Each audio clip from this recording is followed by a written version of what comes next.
Hi കൂട്ടുകാരെ, എല്ലാവരും സുഖമായിരിക്കാമെന്ന് വിചാരിക്കുന്നു. ഇന്നൊരു സ്വീറ്റ് റെസിപ്പി ആയിട്ടാണ് ഞാൻ വന്നിരിക്കുന്നത്. അപ്പോൾ നമുക്ക് വീഡിയോയിലേക്ക് കടക്കാം. ഇതിനായി ഞാൻ 1/2 കപ്പ് പൊട്ടുകടലയാണ് എടുത്തിരിക്കുന്നത്. ഇതൊരു മിക്സിയുടെ ജാറിലേക്കിട്ട് നന്നായിട്ട് പൊടിച്ചെടുക്കണം കേട്ടോ. തരിയൊന്നും ഇല്ലാതെയാണ് പൊടിച്ചെടുക്കേണ്ടത്. തരി ഉണ്ടെങ്കിൽ ഒരു അരിപ്പ വെച്ചിട്ട് അരിച്ചെടുക്കാം. ഇതിപ്പോൾ ഇതിൽ തരിയൊന്നും ഇല്ല, അതുകൊണ്ട് ഞാൻ അരിച്ചെടുക്കണില്ല. ഒരു പാത്രത്തിലേക്ക് 1 കപ്പ് വെള്ളം ഒഴിച്ചു കൊടുക്കുന്നുണ്ട്. ഇതിലേക്ക് ഞാൻ 1/2 കപ്പ് ശർക്കര ഇട്ട് കൊടുക്കുന്നുണ്ട്. ഇത് നന്നായിട്ട് മെൽറ്റ് ചെയ്തിട്ട് എടുക്കണം. ഇതിൽ കല്ലൊന്നും ഇല്ലാത്ത ശർക്കരയാണ്, ഞാൻ ശർക്കര പൊടിയാണ് ഇട്ടത് കേട്ടോ. ശർക്കരയാണെങ്കിൽ നിങ്ങൾ അരിച്ചെടുക്കണം കേട്ടോ വെള്ളം.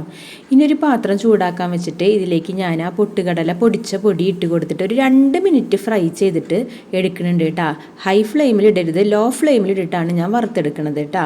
ഇതിലേക്ക് നേരത്തെ തയ്യാറാക്കി വെച്ച ശർക്കര നീര് ഒഴിച്ചു കൊടുക്കുന്നുണ്ട്. ഇത് നന്നായിട്ട് തിളച്ച് വരണം കേട്ടോ. തിളച്ച് നന്നായി വെന്ത് വരണം. ഇതിൽ കട്ടിയൊന്നും ഇല്ലാതെ നമ്മൾ ഇതിങ്ങനെ ഉടച്ച് ഇളക്കി കൊടുക്കണം.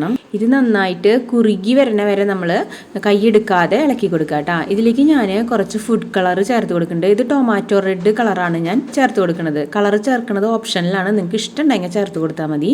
ഇനി ഇതിലേക്ക് ഞാൻ ഒരു 1/3 കപ്പ് ഓയിൽ ആഡ് ചെയ്ത് കൊടുക്കുന്നുണ്ട് കേട്ടോ. നിങ്ങൾക്ക് വേണമെങ്കിൽ നെയ്യ് ഒഴിച്ച് കൊടുക്കാം. ഇതിപ്പോൾ സൺഫ്ലവർ ഓയിലാണ് ഞാൻ ഒഴിച്ച് കൊടുത്തിരിക്കുന്നത്. ഇനി നമ്മൾ കയ്യെ എടുക്കാതെ ഇളക്കിയെടുക്കണം. ഇപ്പോൾ പാനിൻ്റെ അരികവശത്തു നിന്നല്ല, ഇത് നന്നായിട്ട് വിട്ടു പോന്നിട്ടുണ്ട്. ഇപ്പോൾ ഇത് കറക്റ്റ് പാകമായിട്ട് വന്നിട്ടുണ്ട് കേട്ടോ. ഇപ്പോൾ നമുക്ക് ഫ്ലെയിം ഓഫ് ചെയ്യാം. പിന്നെ സബ്സ്ക്രൈബ് ചെയ്യാതെയാണ് വീഡിയോ കാണുന്നതെങ്കിൽ എല്ലാവരും ഒന്ന് സബ്സ്ക്രൈബ് കൂടി ചെയ്യണം കേട്ടോ. ഇപ്പോൾ നമുക്ക് ഫ്ലെയിം ഓഫ് ചെയ്തതൊന്ന് തണുക്കാനായിട്ട് വെക്കാം കേട്ടോ. ഇപ്പം നമ്മുടെ നല്ല ടേസ്റ്റുള്ള പൊട്ടുകടല കൊണ്ടുള്ള ഹൽവ റെഡി ആയിട്ടുണ്ട്. കുട്ടികൾക്കൊക്കെ കൊടുക്കാൻ പറ്റുന്ന ഹെൽത്തി ആയിട്ടുള്ള ഒരു സ്നാക്കാണ്. എല്ലാവരും ഒന്ന് ട്രൈ ചെയ്ത് നോക്കുക. കുട്ടികൾക്കൊക്കെ ഒന്ന് ഉണ്ടാക്കി കൊടുത്ത് നോക്കുക. അപ്പോൾ മറ്റൊരു വീഡിയോയിലൂടെ വീണ്ടും കാണാം. ബൈ.